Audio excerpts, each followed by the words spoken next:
Hello, everybody. I'm Ken, and I'm honoured that you have joined me today. And I'm particularly honoured to be able to give this talk in the name of Leon, who, other than Bill Glasser, was the man that taught me most about choice theory, about internal control theory. Leon was the kind of man that if you asked him to sit down beside you and explain some aspect of choice theory, he'd sit down and you knew before he stood up that you'd know it. In the summer of 1980 in Los Angeles, they had the first international convention. And every year from that time, with the exception of 1992, when his first wife, Naomi, died, Glasser attended every regional convention, every international convention. And he'd stay for the whole time, all day long, he'd present and he'd lecture and he'd role play. And then in the evening, he'd go into the lobby of the hotel and he'd sit there and he'd talk to everyone that wanted to talk to him. And at one convention, a regional convention, they set up a mock television studio. And one of the faculty interviewed Bill. And he asked him one question. He says, what do you see as your most powerful contribution in the development of your work? And Glasser answered without hesitation. He says, the metaphor of the car. It can get people out of their misery and back into driving on their own road to happiness. So Bill had given us the keys of the total behavior car. But did he realize that he had also given us the key to the power of metaphor? So how do I share screen? Lovely. And then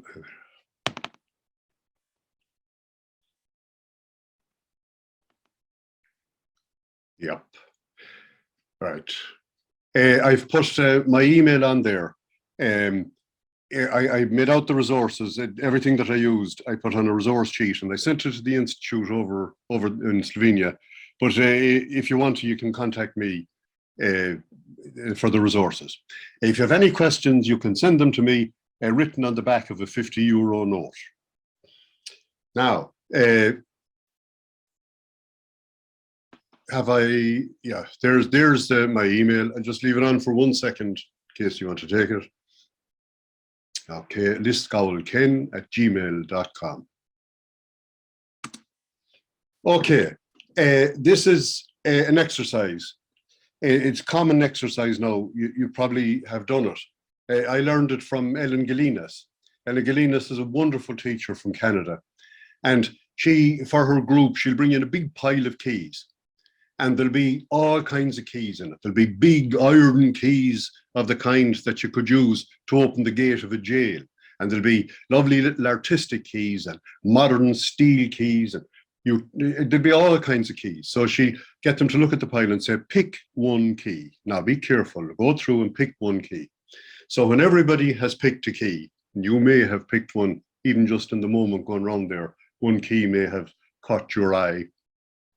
So when you've picked a key, she said it depends. If I'm in Gestalt mood, I'd say to them, what is there about yourself, do you think, that led you to choose this particular key? But for the purposes of this exercise, I'll ask the question, and she does, reflect on it, be creative, and say, what do you think that the key you have chosen will open? What do you think it's the key of? And she said over the years, the answers she has got are just magnificent.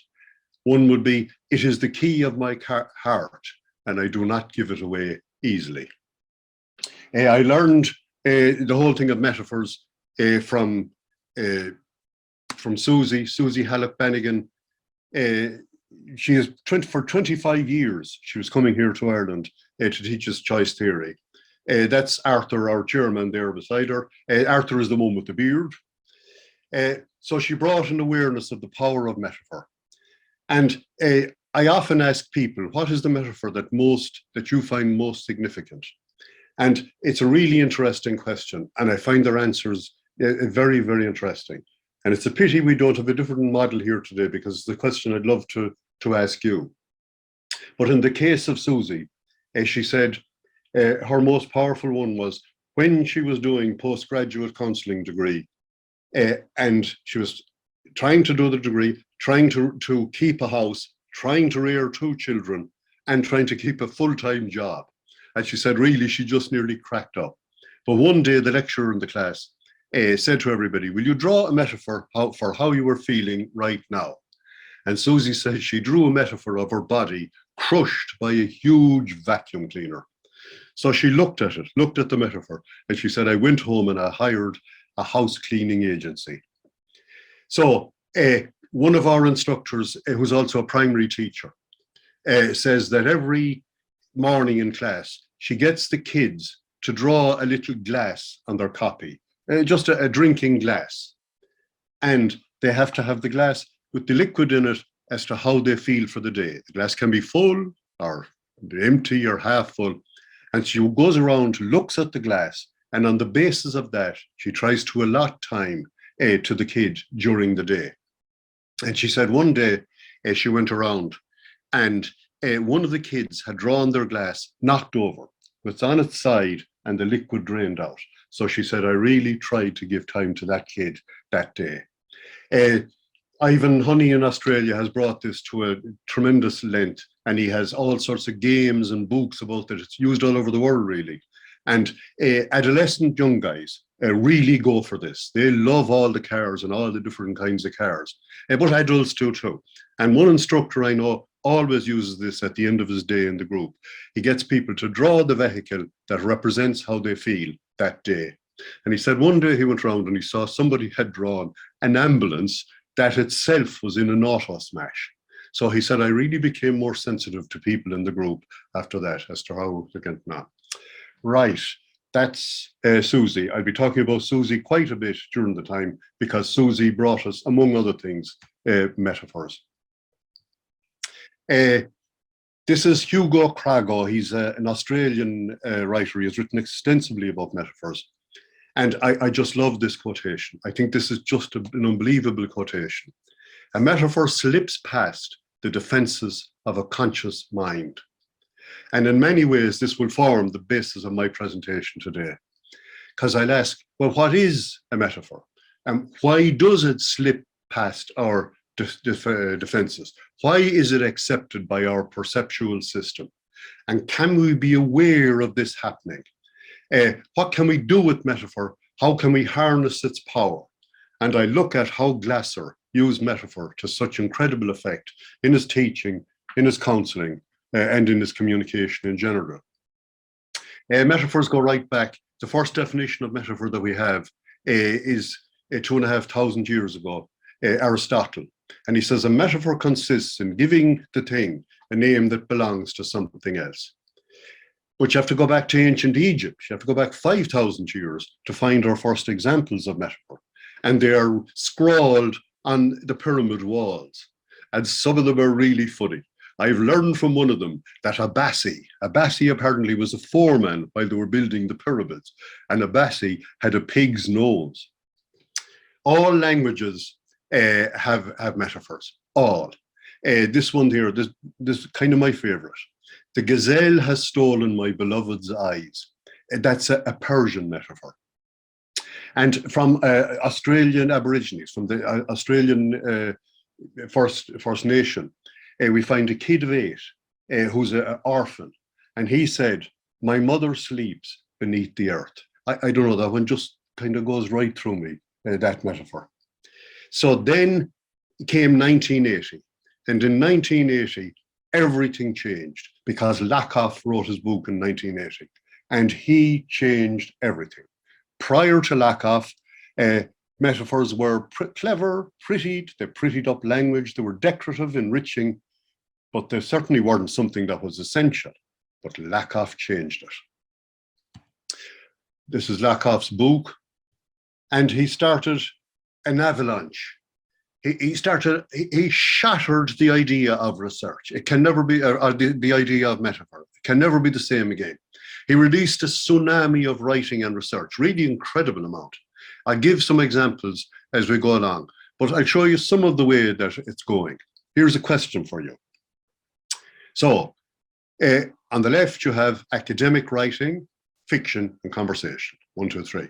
And on the right, you have the proportions of metaphor. the amount of metaphors used. And so you have to match the amount of metaphors to the method of communication on the left. So I'll just give you a moment to do it. Where do they go? Which is the highest in use of metaphor? Which is the lowest? Which is in the middle? So have you done it? Okay. I will guess that you are completely wrong, because I was completely wrong. It shook me that academic writing actually has the highest, way and ahead at 18.6, and conversation is the lowest at 7.7. Now they point out that this is an average, and that metaphor will vary wildly depending on the emotions. A higher rate when describing emotions and discussing emotional experiences. And it's this fact that gives us insight into the client that sits across from us as they speak. This is the key. This is really why I put together this presentation. And while I was studying this, just by coincidence, I happened to hear an interview on the radio, an in-depth interview by James Comey. Now, James Comey was FBI director in America from 2013 until 2017, when he was fired by Trump because Trump demanded that he would give him total loyalty. And Comey says, no, my loyalty is to the American Constitution. So Trump fired him. And it seems that he was one of the really great guys in America as director. As a result of all this, he wrote his book called Saving Justice. And the interview was where he was talking about the book. Now, he's a metaphorian. I've invented that word and I'll talk about it later. He's somebody to whom metaphors come naturally. And I love the concept of metaphor. And I know that some people are metaphorians, but I've never been able to find any research as to why some people are just, they think they've died and gone to heaven when they hear a story and metaphor, whereas others are just normal. So if you've come across some research like this, you might tell me. I'd really love to see if it's being researched. Now, the time we're talking about, or the time that Comey spoke of, was 2016, because as director of the FBI, he was faced with this situation with Hillary Clinton's emails. Hillary had sent thousands of emails on a private server, which she shouldn't have, and others people had written to her. And so Trump, in his rallies, and you may remember this in the news, Trump had his rallies, he had them all worked up. What's in these emails? My God, what has she written? She is. So he had it worked up to such a level that Comey, as head of the FBI, instigated an investigation. He started an investigation into the emails.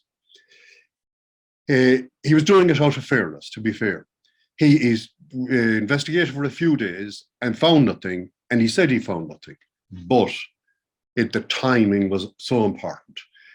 Trump's rallies, they had stopped, they got kind of bored of the emails. They weren't listening to him so much in emails, so he was attacking Hillary Clinton in other ways. But when the investigation started, Trump came out and they just went crazy. And many people will argue that that lost Hillary Clinton the election. So Comey is telling you about all of this. You hear the occasional metaphor in his speech, but when he starts talking about the right-wing extremists in America, the metaphors come, and they come with such power. He calls these right-wing extremists wing nuts. He says of them, they stoke the fires of radioactive stew, long hidden deep in our basements. They generated a fog of lies. So he's using these metaphors to describe these right-wing people. And then it came to the time at the end when the interviewer asked him about his role in it, in calling for the investigation, instigating the investigation. And the metaphors changed. And it was so obvious that they changed. They now became sporting metaphors. And so you could see that he saw himself as a referee, as a very fair referee, very courageous referee, but one who had caused terrible consequences. So the metaphors he was using were in stoppage time, making the call. We had the whistle, and I knew going in that the fans were rabid. So my argument is that here is an example of where you can access somebody's emotions by listening to their metaphor. We'll talk about it later. Some of the research topics that have come as a result of lack of. I'm not going to go through them. Really, the research has gone in all sorts of directions. I've written this on the resource sheet. I just might mention some of them. Metaphor as predictor of treatment outcome. You can see how this is really vital to know how things will go with the client that you have. Metaphor as marker of change processes. Really vital. Metaphor and therapeutic alliance. We really talk about that because that was Bill's great gift, the way he could ally, the way he could get involvement with his metaphors. Culture-specific metaphors, particularly written about from the Islamic side. Client-generated metaphors. When the client offers you a metaphor, you have been given a gift. Incorporating metaphors into the intervention protocols, using of stock metaphors. Now, as we talk on, I bring up Wobbelding's book on metaphor. Wobbelding, as you know, was director of training for the Institute for most of his professional life. And his book on metaphors, he shows how he was collecting these stock metaphors all along. That book, he was 5 years collecting metaphor for his book. And so, right, that's stock metaphors. He says at the end of his book, if you have any good metaphors, send them to me. And I find this time out a number in books about metaphors. People say the same thing. If you've come across a good metaphor, please send it to me. Metaphors other than language metaphors. This is the area that I love. I just love this. That's where you go into things like kinesthetic, movement metaphors, where you go into art, to music, to drama. Anything that is not language, anytime you use a metaphor that's not language, this is an other than language metaphor. And this is really powerful. We'll talk about this. Right. What was happening was I was going deeper and deeper into research.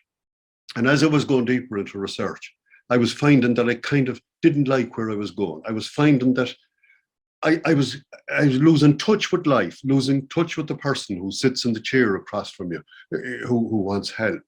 It just was becoming very theoretical until one day, we in the faculty were discussing presentations. I was discussing this one, and one of the guys said, he said, my brother, he said, was a really dedicated golfer, a really fit golfer, and he got very ill. Really sick, and he was in hospital, and he raged against the dying of the light, to quote Dylan Thomas. He railed against the hospital, against the doctors, and he thundered against the treatment, which was particularly severe. So his closest buddy was in visiting him, and he was sitting there beside the bed, and he was listening to this tirade, and he listened to it, this powerful, and then he said really quietly, he says, well, I guess we have to play the ball where it lies. A wonderful metaphor from golf, where when the ball lies, you have to take it from there. So the guy in the bed just nodded, and he lay back in the pillow. And that was it. Dermot, who was telling us the story, said that was it. The brother stopped raging at that moment. So the fact that it was a close friend of his that offered the metaphor, that really mattered, of course. But the fact that it was a well-formed and elegant metaphor, a isomorphic metaphor, that was vital too. If there were card players, if there were really dedicated card players, the buddy might have said something like, I guess we have to play the hand we've been dealt. And research shows, you don't need it, but research shows that if it's elegant, if it resonates, then it elicits a positive, persuasive response. We know this anyway, we know it from using it. There is no point in using a metaphor drawn from classical Russian ballet with the young guy who's only thinking about discos, what happens or what happens after discos. So academic analysis or not, a metaphor is a powerful way of reaching another human being.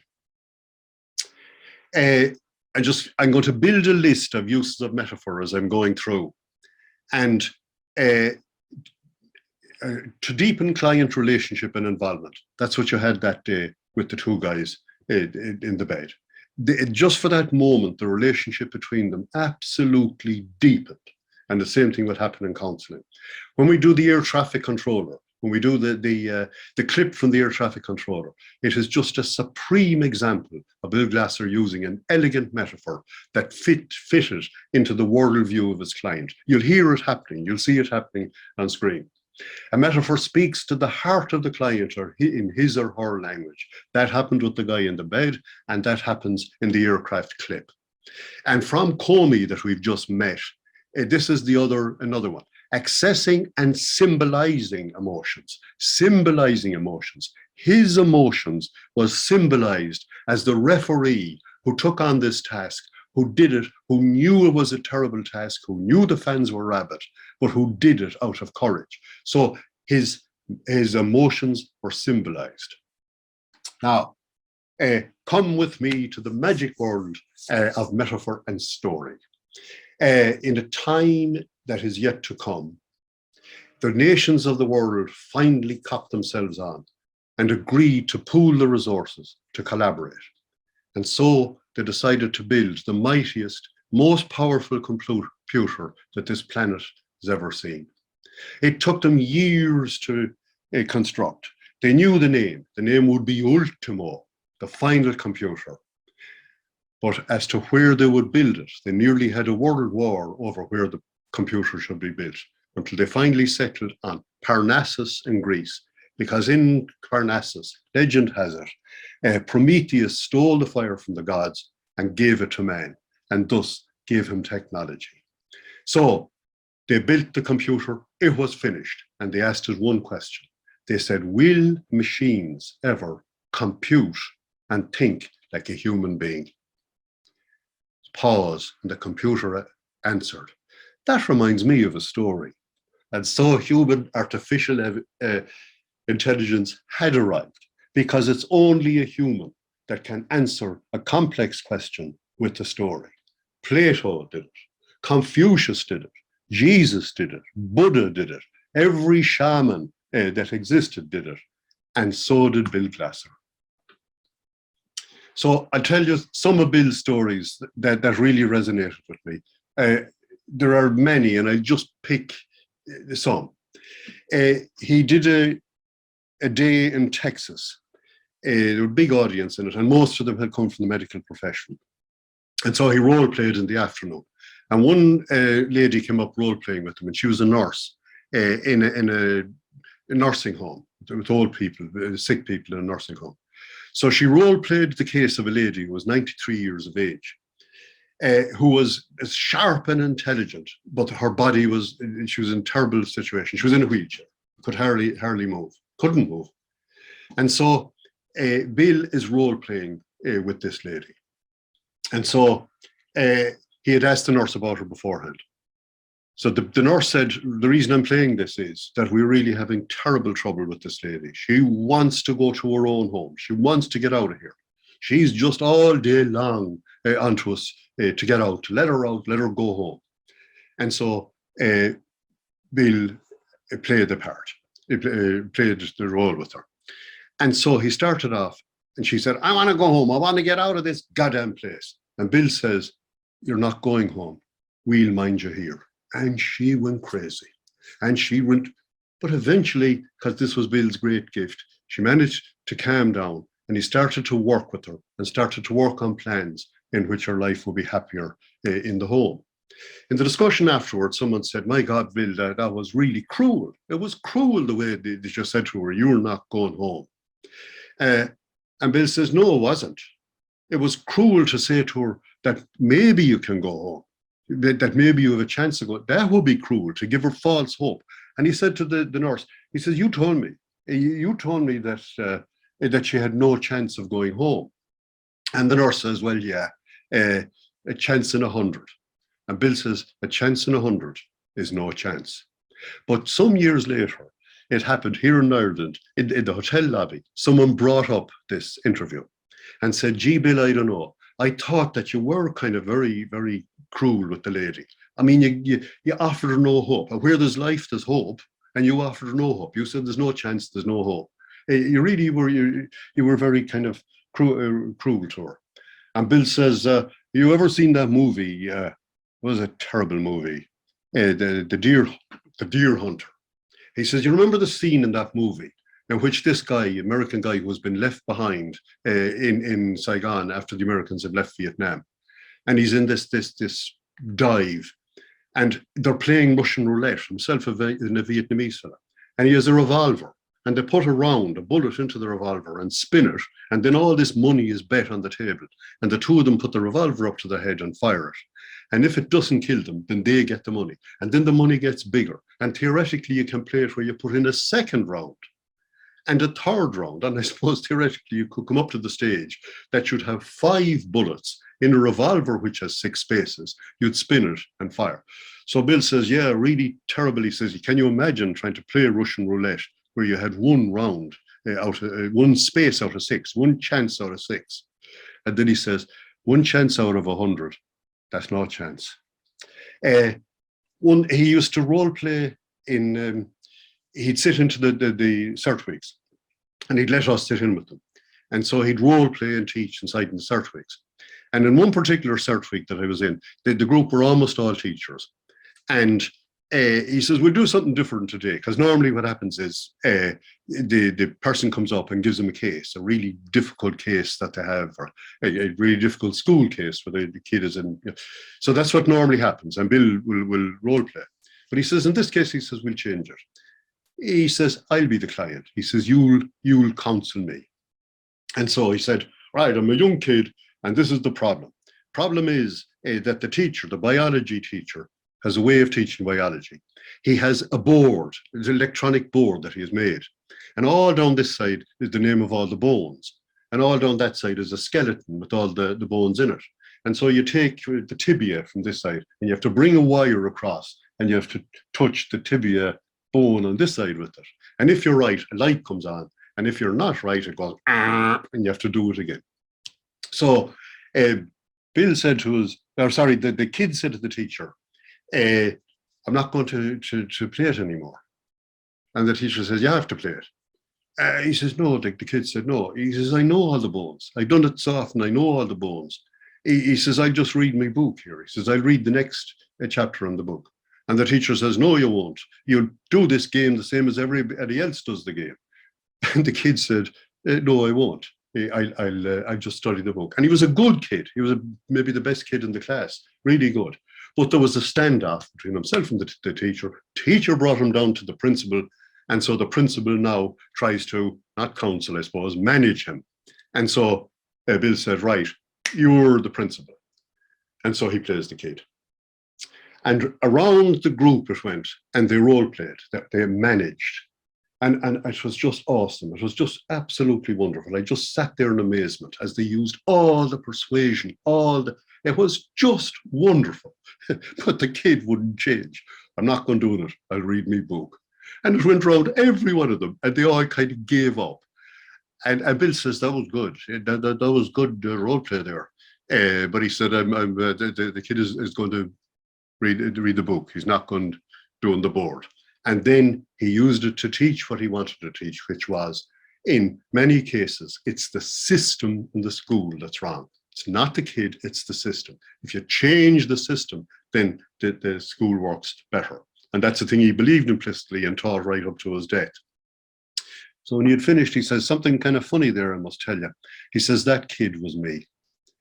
And he says, the teacher, he said, was Mr. Downey, my biology teacher. And he says, I didn't play the board game anymore. I just read the book. There are other stories, but I just tell a quick one. I don't know the name of this teacher, even though I've heard Bill say this several times. She taught him in primary school. I don't know what the equivalent is in the States. And she was his absolute favorite teacher. He often talked about her. And it's from that, I think, more than anything, and from Mrs. Dolan, B. Dolan, who taught in the Ventura School, that Bill says an enormous thing where he says, for many kids, a teacher is the only chance they have in life. I remember him saying that so often, and I remember thinking, really, that's an awful thing to say. I now believe it implicitly. For some kids, it's a teacher that will give them a chance in life. So, I forget what I was going to say. That the,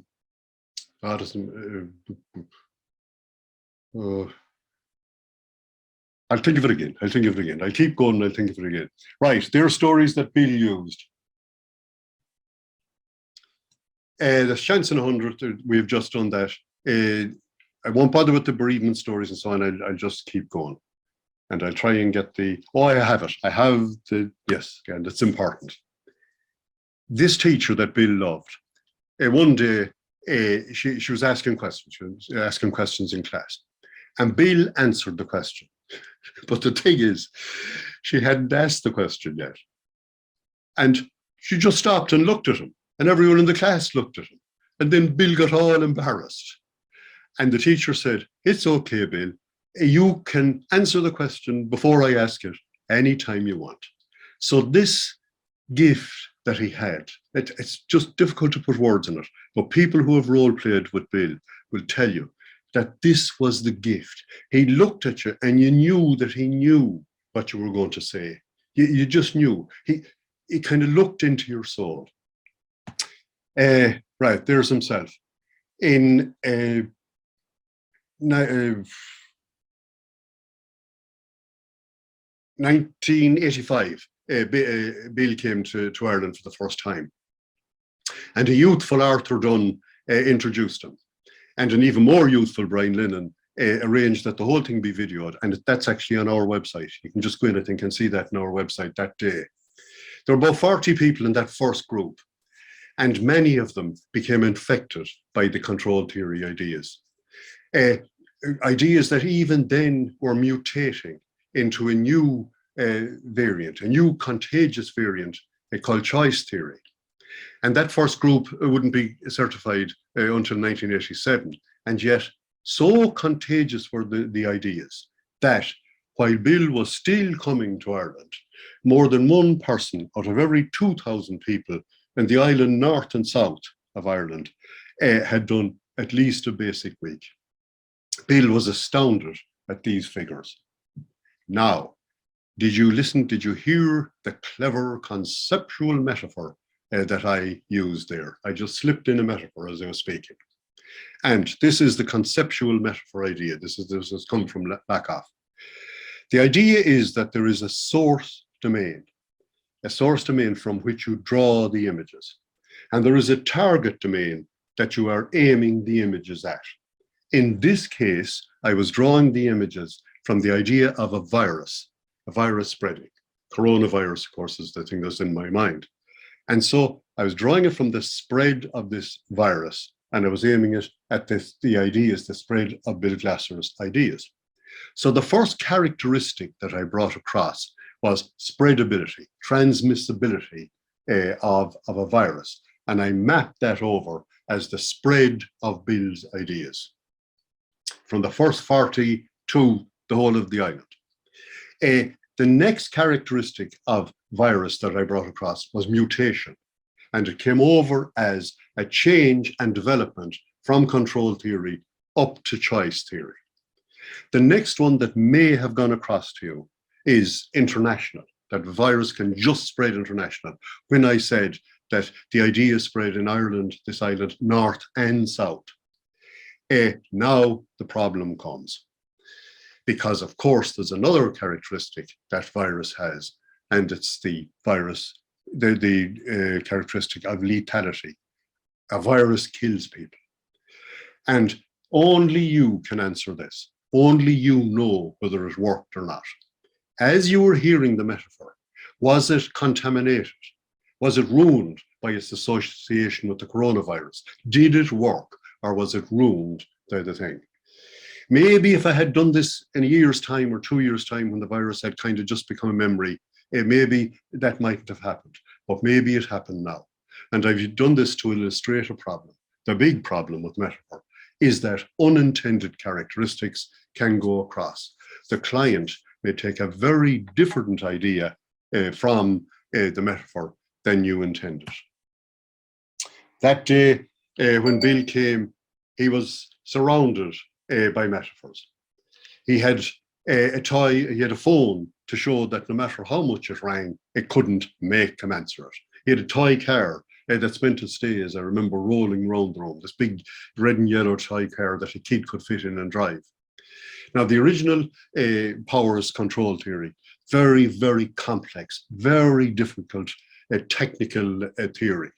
But Bill, by the use of his metaphors, was able to explain the choice theory so well that even the driver of that red and yellow car, they can understand it. Now, I may be exaggerating slightly there for emphasis, but you know what I meant. So we're still at the list of uses of metaphor. And they are to explain complex, often abstract concepts memorably. And of course, that's what we have here. We are explaining complex things by using cars. To deepen the client relationship and involvement, we've already talked about that. And to access and symbolizing emotions, we've talked about that. So we're building our list. And the third part of the list, we now comes into, this is non-language metaphors and how they can be used. And so here we have a non-language metaphor. In my experience, a humor and story and metaphor, especially kinesthetic metaphor of movement, has been a central part of my CT learning, because it was Bill's way of teaching, it was Susie's way of teaching, and the instructors ended up teaching in this way.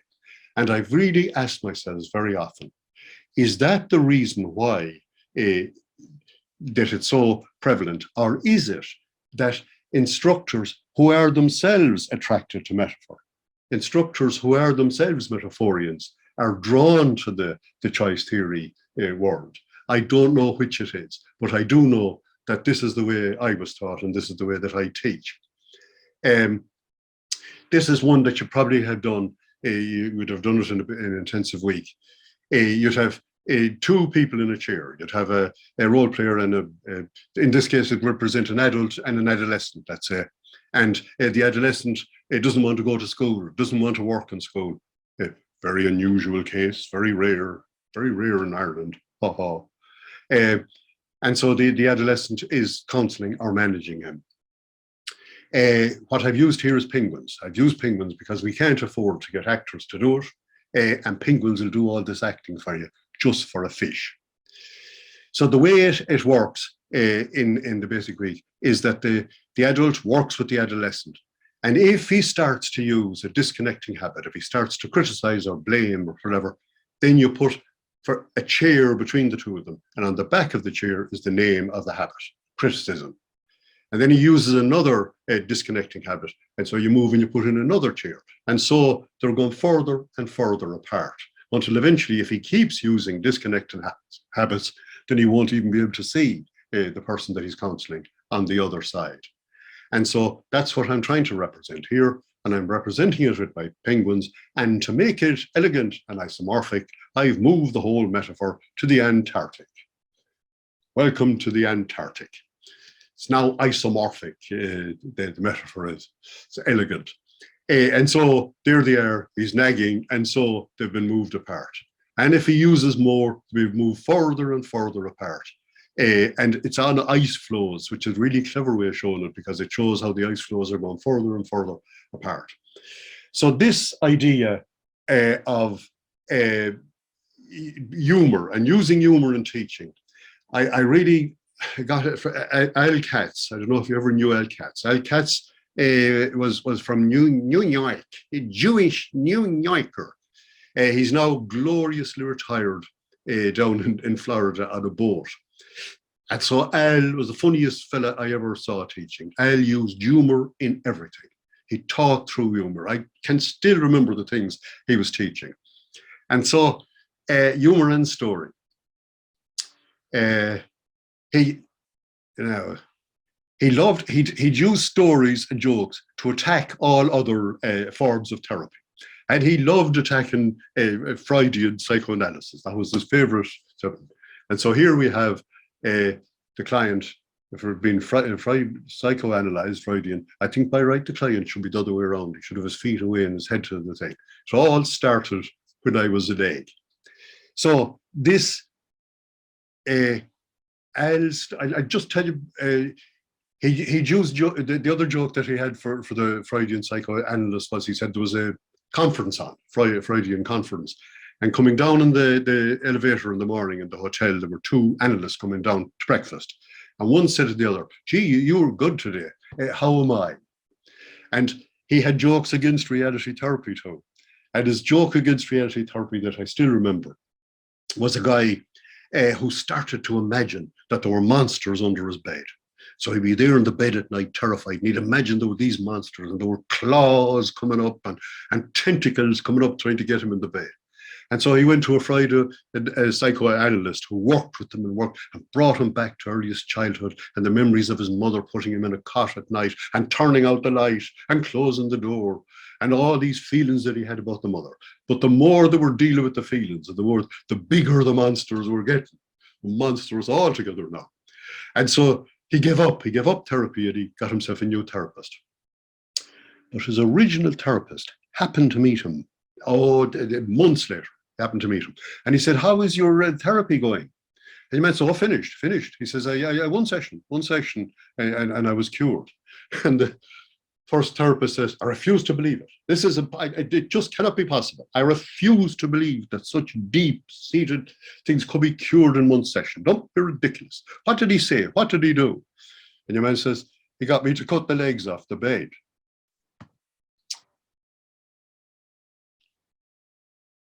Uses of metaphor. We're down to introduce a new frame of reference, to facilitate an alteration, a reframing, a reinterpretation of a perception. We're really at the bedrock now of metaphor. Uncovering and challenging clients' tacit assumptions. And what I put in there is humor, because Bill, when he does this, would usually use humor. And we will see it and I do hope you can hear it, in the clip, just very short clip, it's only a couple of minutes, when he works with Bill Abbott. And so, as he works with Bill Abbott, the case is, Bill Abbott is playing the part of a pilot. Bill Abbott was in fact a pilot and did work with this guy who was an air traffic controller, who worked controlling the aircraft, but the job became so stressful that he nearly broke up and he's really having terrible problems. And so he goes to Bill Abbott. But as the session is here, Bill is a psychiatrist dealing with Bill Abbott, the air traffic controller. And as a psychiatrist, Bill has to manage this case because there is no way that a psychiatrist could let this air traffic controller continue working, because it's desperately dangerous. And there's already almost been one accident. It was really very close. And so Bill sees it as his job that Bill Abbott cannot continue. But rather than saying to him, look, that's it, no more work, he tries to persuade him. And that's what he does in the role play, and it's just wonderful. So when he has him virtually persuaded, he then comes in and he uses the metaphor. And that's the time that we're going to see here.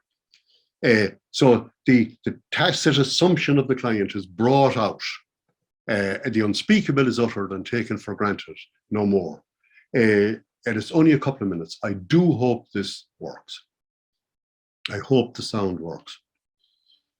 But now let's see. I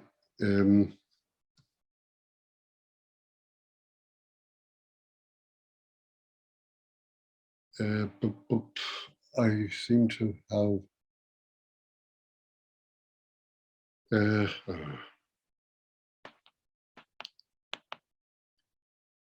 Oh yes, right. Here we come. Bill Abbott. I knew Bill Abbott. Lovely fella. Really a lovely fella.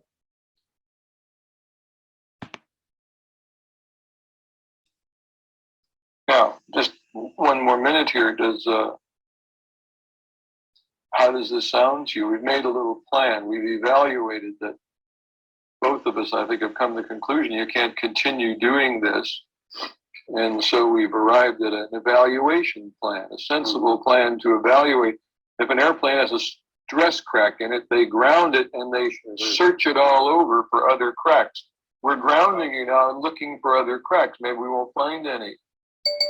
But we don't want to keep you flying while we're looking for the cracks. Not a good place to look for them at 35,000 feet. Good point. No, it's good. We don't want you to fly and have your skin taken off like that airplane in Hawaii. 737. No, that makes sense. I'm not sure what I will do if I'm not working. Mm-hmm. But you're not real sure what you're going to do if you are working either, because you're unsure of that. True. And one thing we're absolutely certain of, that you will not be in any way dangerous to the system if you're not working. That's true. Your record will remain clean. They will find another man capable of doing your job, maybe not as capable of you, but still capable. There are degrees of capability, and they'll find someone who's capable. I do hope you heard that. I have no way of knowing whether you actually heard the dialogue. But if you did, you will have seen how he used humor to say something really very strong. And I often think of Oscar Wilde, who's an Irish playwright and poet, who said, if you're going to tell people the truth, make them laugh or they'll kill you. So Bill told them the truth, but he made them laugh at the same time. Truly, it can be said here in this case that a metaphor speaks to the heart of the client in his or her language, because speaking through aircraft language here was the thing, and you could see it in Bill Abbott's face and everything, that really Bill had got through to him with this metaphor. And there it is there, to introduce a new frame of reference. Bill Abbott now looked on it in a different way. He had changed his interpretation. He no longer saw himself as somebody who absolutely had to be going into work. One of the great air traffic controllers, which he was, just indispensable and had to be going to work. And Bill worked on him, and he had changed his perception on that. He still sees himself as a great air traffic controller, but one that maybe can do less. Okay, where are we off to? Lakoff changed everything. These were the men that changed the metaphor. A really profound change. And his followers that we'll meet, Tourniquet, and Wobbleding himself in his book on metaphor has been influenced by this. And basically, what we're dealing with here now is that every word you use and every word that everybody uses in every language is a metaphor. It's the enormity of what they've said. We live our lives through metaphor. Metaphors are more basic than literal language. That's an amazing sentence. More basic than the language that you use. The metaphors are more basic. All knowledge is rooted in metaphorical modes of perception. When we encourage something new, when we encounter something new, we always interpret it in relation to something already known. If the new thing is a word, we seek other words to understand it. And the ability to symbolize, to make symbols of something, to have one thing stand for another, is the very bedrock of language and communication.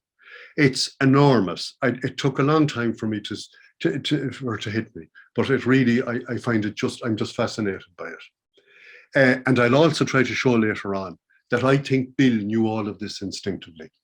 And I went back on his tapes. I went back and the hours and hours of all the tapes, the role plays.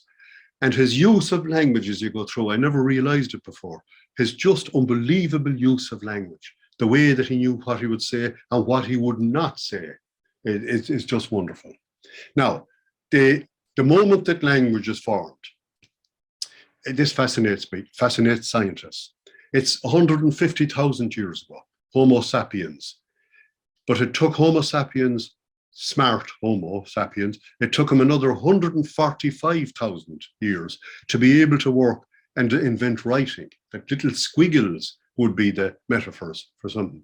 So this moment when humans learned how to symbolize, how to use metaphors, how to talk. And so what they're doing, they study primates. And they ask themselves the question, can primates talk and communicate like we do? And to listen to them, it's hilarious to listen to some of the researchers, because it gets personal. So the researcher would say, I've had Boris here in the laboratory with me for 10 years now. And I know that if I only could understand his little grunts, we'd be able to discuss Greek philosophy and Shakespeare.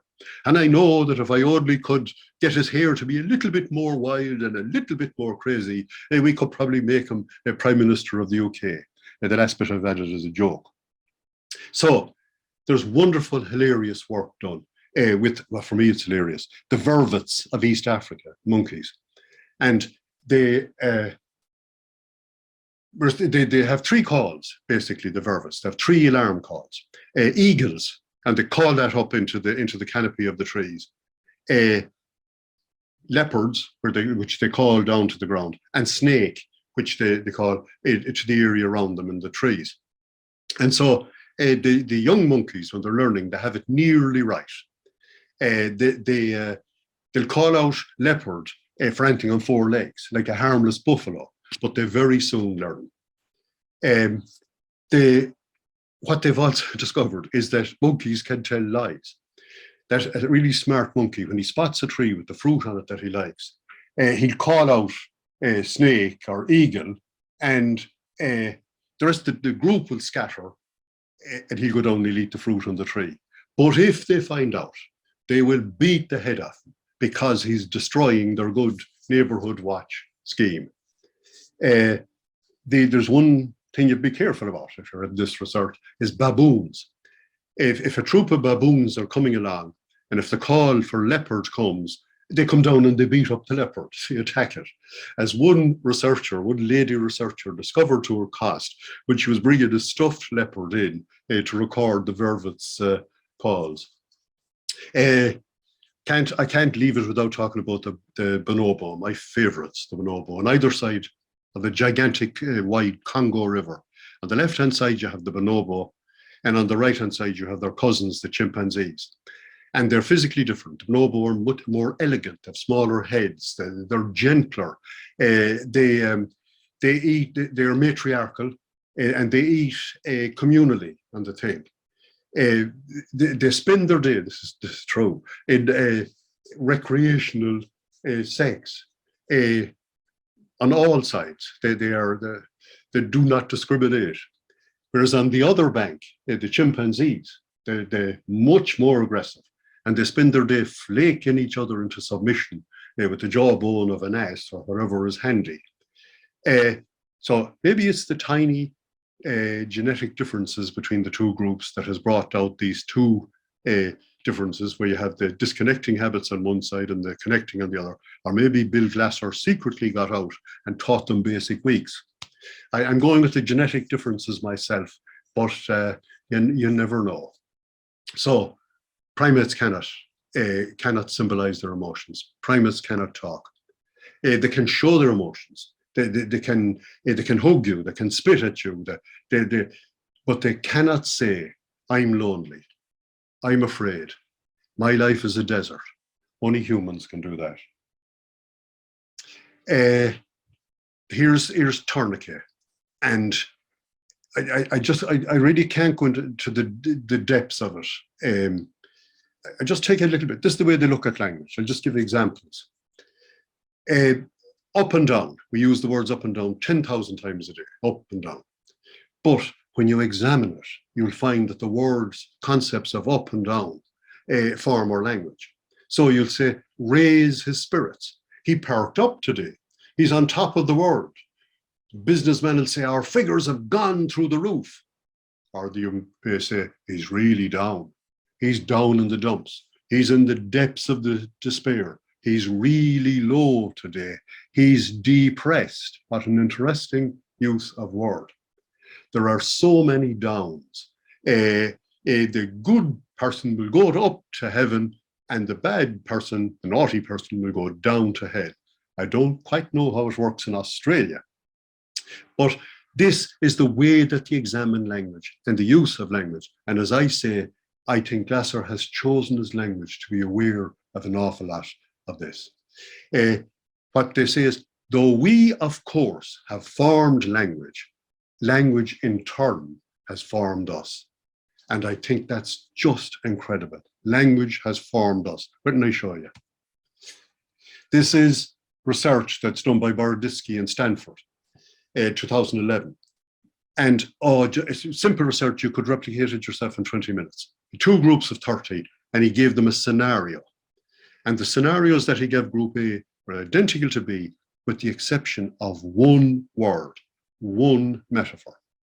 So the scenario reads, the city of Addison was prosperous until a few years ago when the crime rate increased. Crime is a virus ravaging the city. Group A had that. Crime is a beast ravaging the city. The other group had that. And they read through the scenario, and the questions they were asked in the end was, what action does Addison need to reduce the crime rate? The group that had read the beast group, they had 81% of them wanted a higher police presence. And a huge percentage of them wanted the police to go in and to raid these places. They wanted night curfews at night. The group that read the word virus, only 31% of them wanted the higher police presence. They wanted the money spent in the schools with the youth who are disturbed to help with this whole problem. So it's an incredible thing that one metaphor, one word formed the thinking of two groups totally different. And he was able to prove it. He proved it further by follow-up research in which he used the very same thing, the very same single word change, but he put it down at the bottom of the scenario. You had finished reading the scenario before you read this thing about beast or virus. And in that case, the responses of both people were virtually identical. That shows you the incredible effect. Right, so why is it that a metaphor slips past the defenses of a conscious mind? Oh, time-wise. It's the very simplified version of the negative feedback loop of the chart. And if you believe that we have wants, that we have quality world pictures here, that we know these quality world pictures. And if you believe that coming from the real world, we have our perception of what it is that we've got, our perception. And so we have our quality world pictures, and then we have the perception coming in. And if we match that which we know we want with that which we perceive that we've got, and if it doesn't balance, then we behave. So it's not as simple as that, because what we want, we know what we want. That's no bother, we have these pictures. But what we've got, the way we know this, we have to take the information in from the real world. We have to take it in through our perceptual system.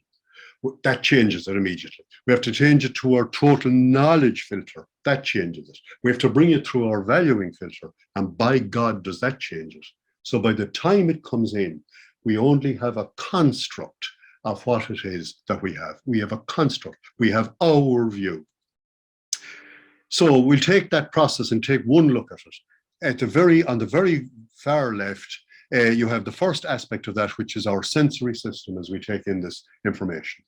So it comes in from the real world. This is the way that Bill showed it. It comes in from the real world, which is turquoise and blue, comes through our sensory system, and it immediately changes to a different blue. This is the way that Bill tries to show you that by sensing something, by becoming aware of something, we actually change it.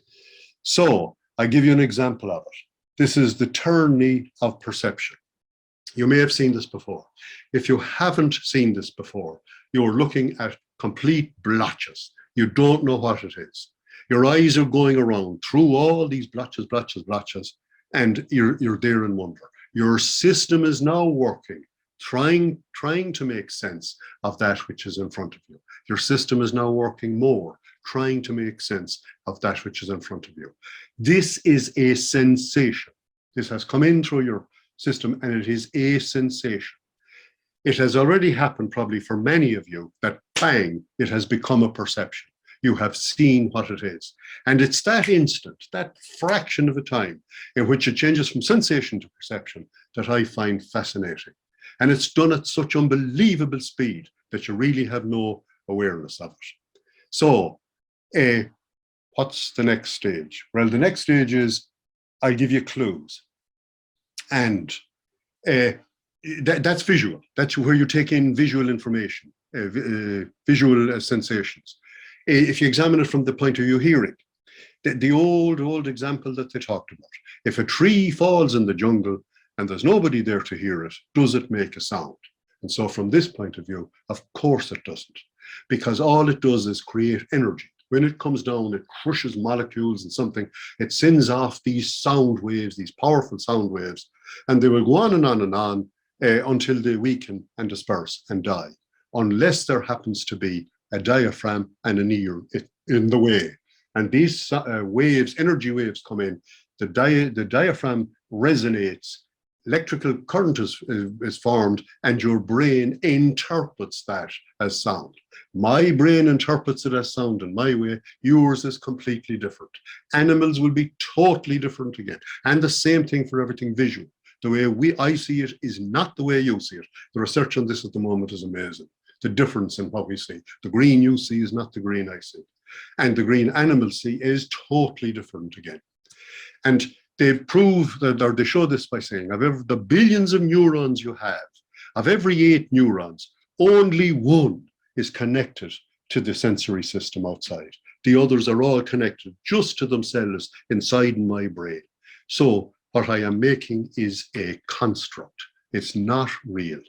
What I'm going to do here is 2 things. One, I'm going to frame this and close up what you see, and that will stop you aimlessly wandering all over, and it will focus you. And secondly, I'm going to tell you what it is that you see. I'll tell you if you read English. If you don't read English, then what you now have is you just have another load of squiggles. You have all these squiggles down here that mean nothing, and you have more squiggles up in the top that mean nothing. The writing just means nothing for you, unless you speak English, in which case you have now been offered a metaphor. And once you see that metaphor, everything changes. And so now you see that it's a dog, and you probably see it already. Most people have seen it. And so there's one leg down there, and there's his head going off, and he's snuffling down on the ground. There's his ear and his legs, and he's going off. And so most people get it, some people don't. I've used this dozens of times in groups, and some people do not get it. This is unbelievable. Some people do not get it. And we photocopy it, we give it to them to bring home at night, and they come back into the next morning and they still haven't got it. I don't know why this is. But anyway, the sensation has become a perception. Now, once it has, things are only starting now at this stage, because now it has to go through the filters.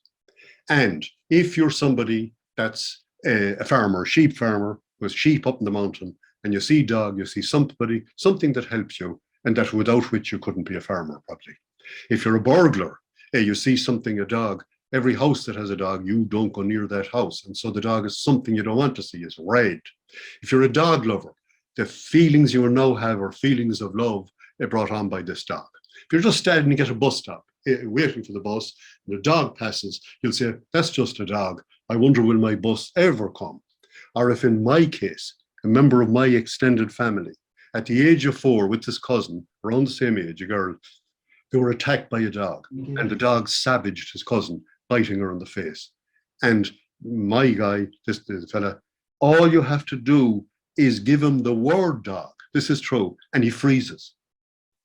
So the use of filters and how filters will have your experience so different from everything else. Time-wise, I'll keep going. We as humans have developed that the center of our eyes have tremendous acuity.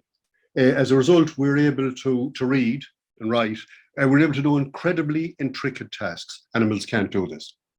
Animals have a generalized eye, and that we had the very same type of eye way back in our evolution, and we needed it for safety. We needed to be able to see a small movement. And I first came across this, we're teaching young soldiers.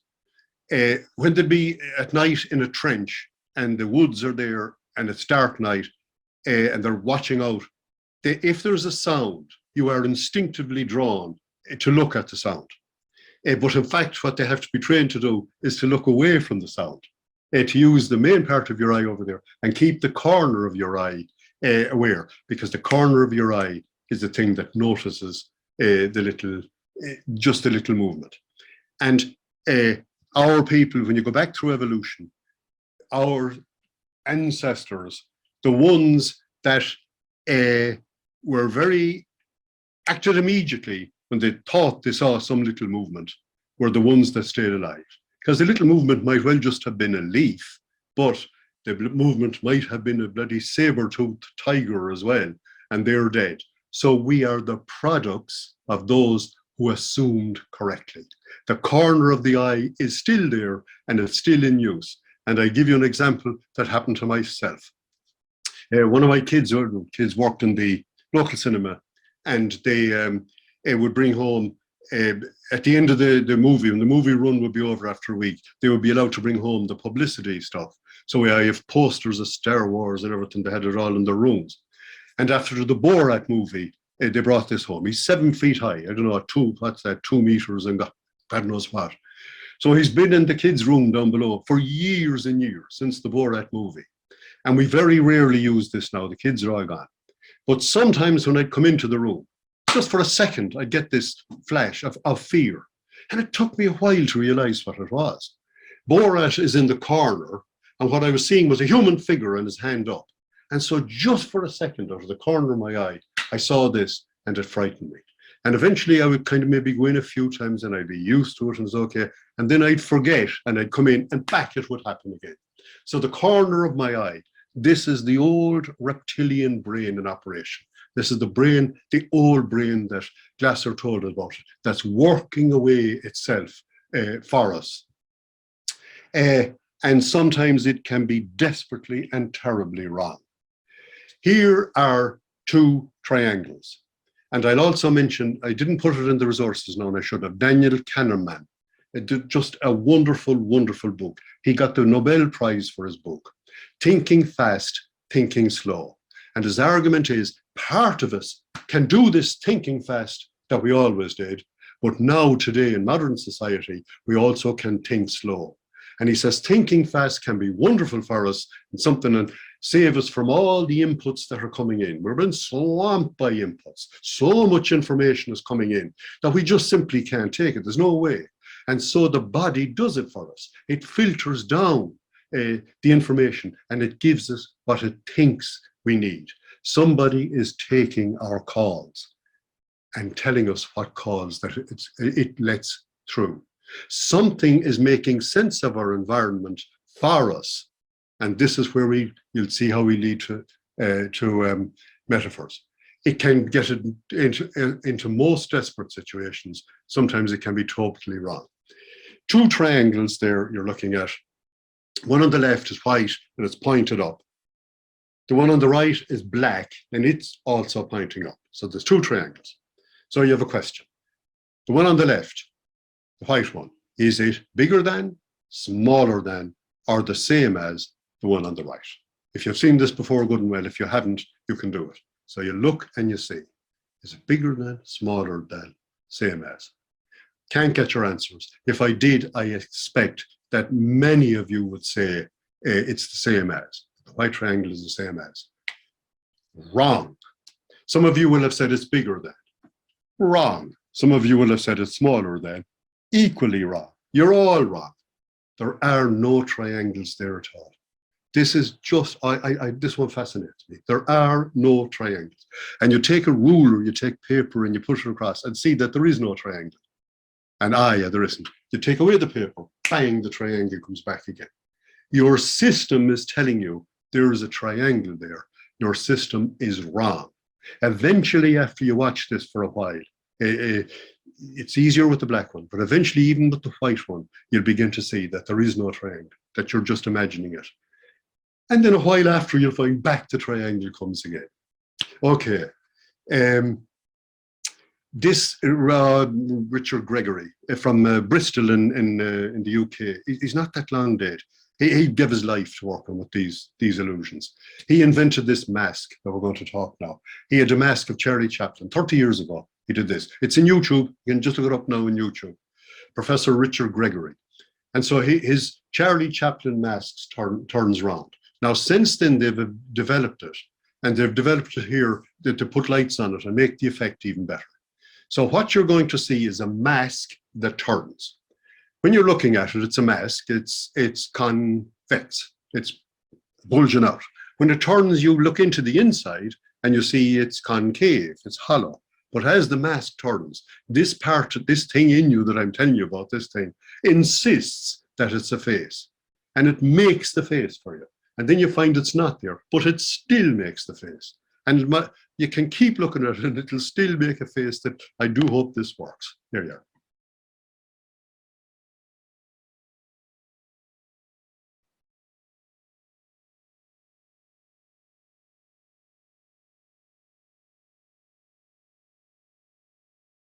Did you see it happen? It goes around, you know it's there. Next thing from the inside, a face comes and it actually goes the other way. And you think it goes the other way and nothing will convince you otherwise. So the system is fooling you. This test is, you probably have seen this, is worldwide test. But in Poland, in one of the universities in Poland, I can't say the name, and it's what you call, they deal with schizophrenics, research on schizophrenics.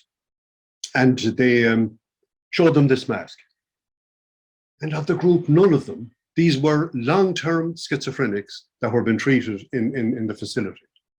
None of them could see the mask. None of them could see this mask changing the way you did. And so they were astounded at this. They contacted Gregory.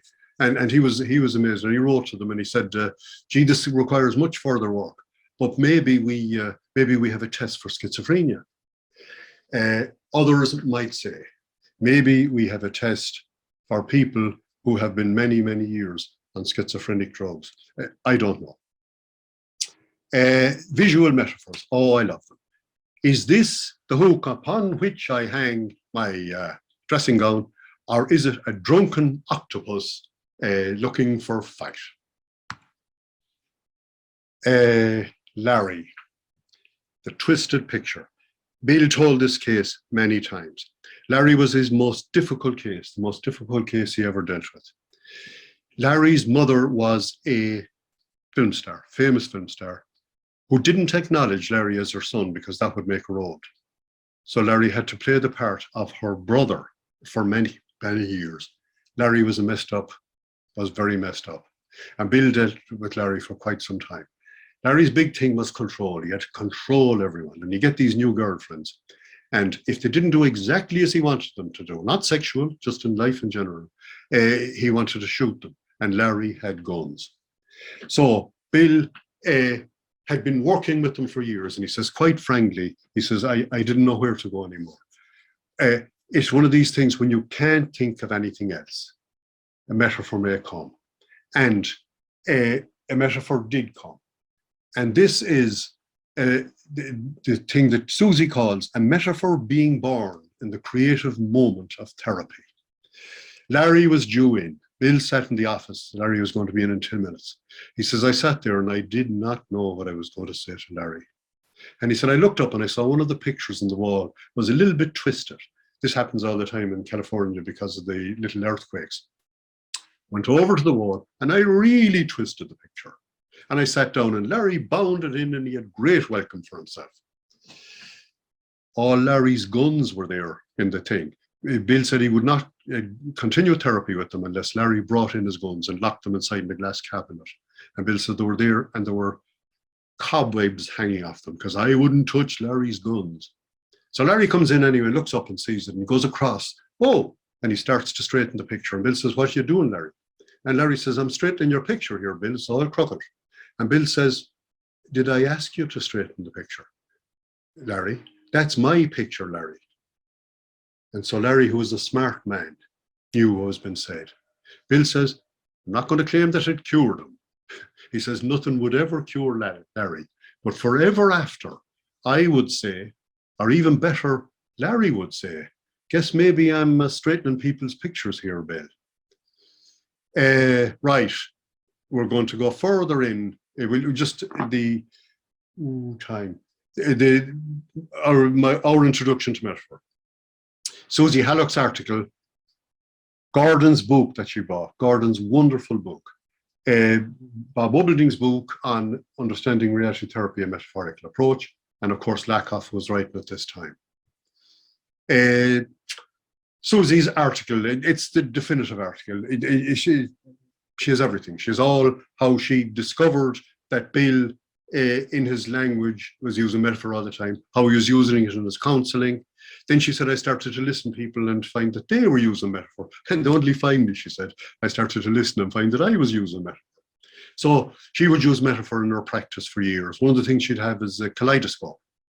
And when she was working, for example, with a family that was splitting up, and she'd be working with the kids, and she'd let them see the kaleidoscope, and she'd let them see all the beautiful little glass pieces. And you turn the kaleidoscope, and the glass pieces go all around into a different pattern, but they are the same glass pieces. And this is the way she would talk to the kids. Pat Donaghy in Canada works very similar. She'd be working with a couple that are breaking up and that are really angry at one another, and the guy is trying to wound his wife and trying to use the kids to wound his wife. And so she'd have a toy bow and arrow in her office, and she'd get the wife on one side and the husband on the other, and she'd give him the toy bow and arrow. She said, I sense your hatred, I sense you want to release this anger, so will you fire the toy arrow at your wife? And he'd be getting ready to fire the arrow, but before he'd fire it, Pat would bring in one of the kids and put it between the two of them.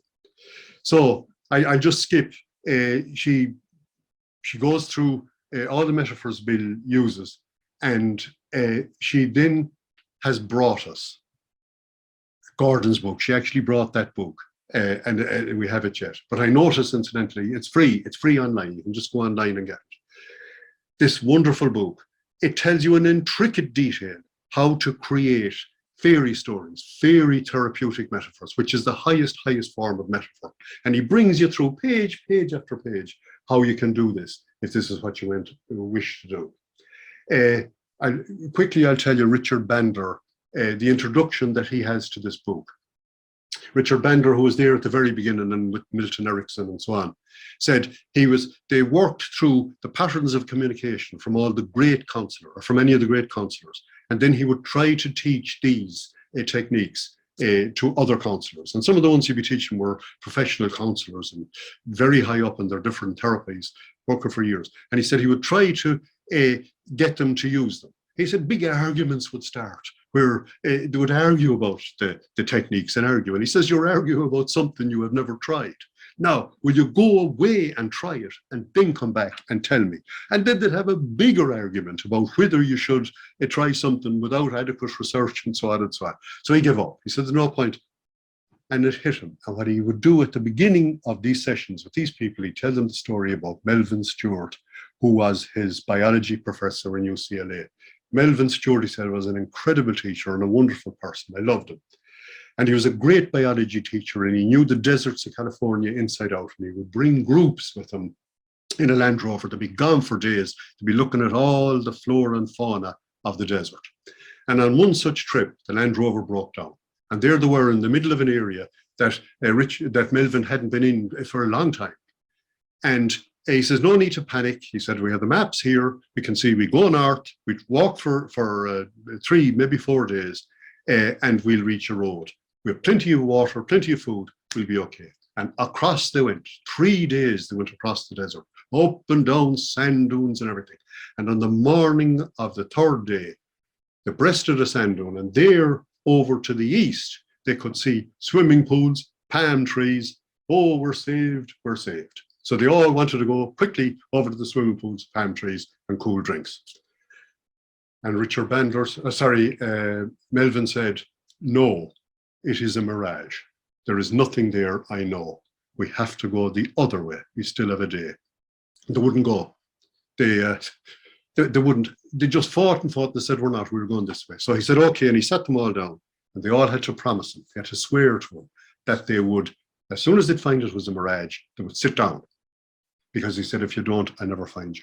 So he went off that way, they went that way. 3 hours later, they discovered a brand new motel that had been built with the road built into it. After about a half an hour, and the drinks and everything, went off in a Land Rover looking for Melvin, and they never found him.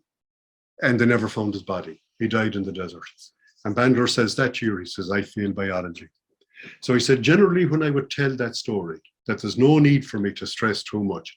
Try it. Don't worry about the arguments, the theory and everything. Just try this and see how does it work. And so he introduces the idea of transderivational search. And I really won't have time to do it, unfortunately.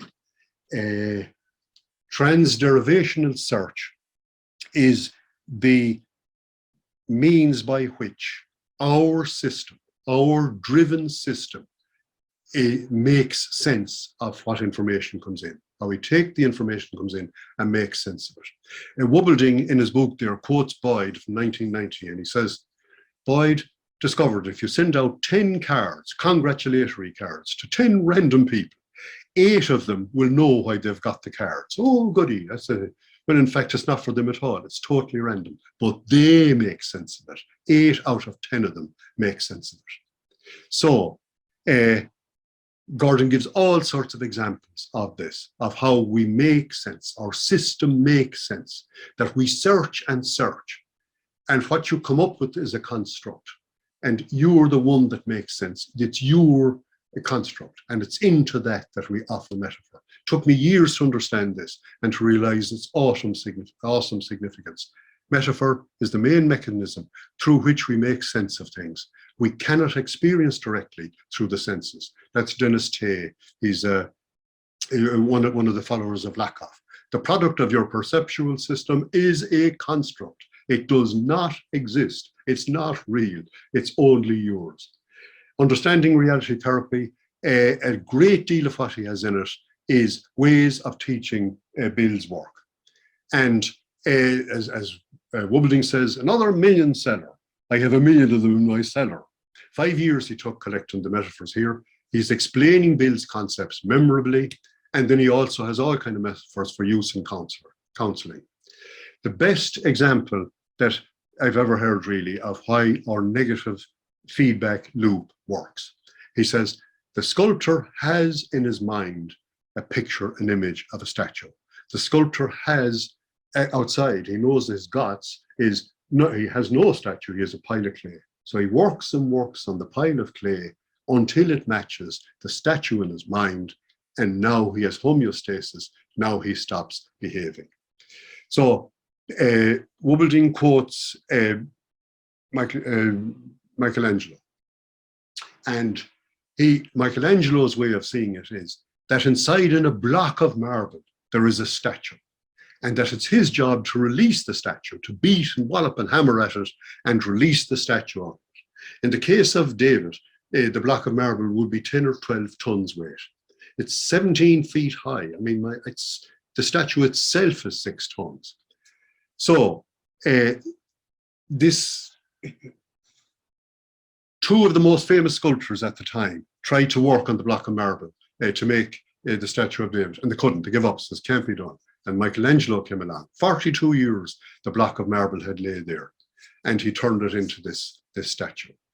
Now, Wobbelding would say, and I agree with him, that maybe this is the way you should look at it. The statue was alive in Michelangelo's quality world, and he behaved to match it. Take your sail out of their wind. Wobbelding has that. It's called a paraprosdokian. The normal expression is take your wind out of their sails, which means take away their power, but it's changed around. You know it's changed around. You know there's something wrong with it. You zero in on it, and what you do is you reframe.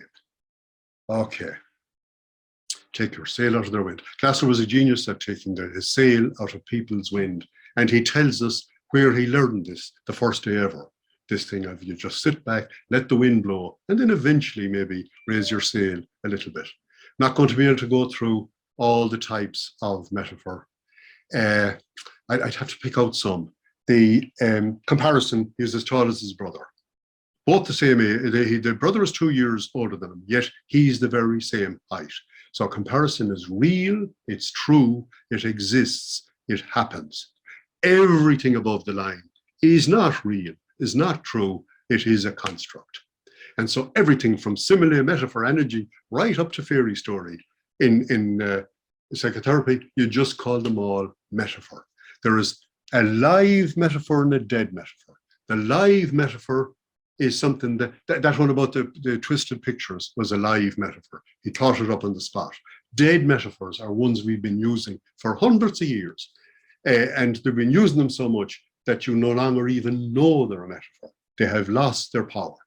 We know that the brain, a different part of the brain, processes live metaphors than processes dead ones. And in the amygdala, the same spot is used to process live metaphors as is used to process humor. I think Bill Glasser knew this. I think he just knew how humor and metaphor and all that worked. What have I next? The couple. If the sound is working, wait and I see. I don't know what to do now. I'll do this. Abraham Wald was a Hungarian. He was in Vienna University. He was Jewish, so he had to flee the Nazis. He went to America, and like so often happens, Jews that fled the Nazis ended up using their intelligence and their power and their skills to defy the Nazi machine. Abraham Wald was a genius. He was a statistical genius. And the American Air Force and the British asked him to analyze planes that were coming back damaged. Where will we armor the planes? And so they went through the whole all the planes, put them together, and this is a map of the areas that come back all damaged. So people thought what we do is we have to put armor on those areas. But of course you can't do that, because if you do, you'll turn it into a tank. It won't fly. And Abraham said, no, we won't touch those red ones. We will armor the places that are not damaged, because they are the planes that didn't come back. We are measuring the planes that did come back. People come up to me at the end of a group and say, gee, I love your stories. I think, oh yeah. And I'm human, I'm chuffed by this. But I also know that some people have not come up to me telling me they love my stories. And maybe they do love them, but they just won't bother coming up. But maybe in fact, they don't. Maybe they say, why are these blinking stories? Let them get on with it. So survivorship bias. You have to be aware of the person across from you and whether or not they are into metaphor as much as you are. Will I have time? I'll tell you, I could play the couple in which Bill uses metaphors, the warring couple, and he's using the metaphor of the white flag that he brings in between them to create a truce in the battle. He is trying to tell them that their marriage is going to fail if they keep fighting, and he does it by metaphorically hammering metaphoric nails into a coffin with the metaphoric hammer, and he's hammering away in front of the two of them with this physical metaphor. I won't have time to do it, but I might have time to tell you Dame Ragnell. Dame Ragnell was it's a story from King Arthur. Will I have time? I actually don't think I will. I'll tell it, and if I haven't come to the end, that's okay. Sir Gawain was King Arthur's closest knight. King Arthur was out one day in the forest hunting. He got lost, separated from all his knights, and suddenly in front of him he saw the Black Knight, completely armoured, guy all in black. And the knight says, King Arthur, for an evil that you have done me many years ago, now I am going to kill you. And King Arthur says, I know the evil of which you speak. He says, and I'm deeply sorry. But if you kill me now, you're armoured and I'm not, and it's not something a knight would do. And the Black Knight says, you're right. He said, I will give you a chance. He said, I'm going to set you a question, and I'm going to give you a year to answer it. You have to be back here in a year. And if you have correctly answered the question, then I won't kill you. So the question that he set King Arthur, what is it that women really want? So King Arthur knew that this was a question that was not easily going to be able to answer. And so he came back. Sir Gawain knew there was something wrong with Arthur, and Arthur eventually told him of the situation he was in. Sir Gawain said, this is what we will do. We get up on our horses back to back. We will travel through this kingdom for a year. We will ask everybody the question, what is it that women really want? And when we get what we know is the answer, we'll come back and you'll tell the Black Knight. And so they searched and searched for a year. And one day, King Arthur was going through the woods when he saw coming towards him the most loathsome creature the most horrific creature he had ever seen. Oh, it describes her. This story is 600 years old, and they wrote really in a terrible way at the time. It describes her, how she turned something, and how there's snot running down her nose and her teeth. And Arthur recoiled in horror, and so did his horse. And she said, King Arthur, I know of your quest. I know that for which you seek. And I know the answer to it. And Arthur says, tell me, tell me. She said, I will. But first of all, you must do something for me.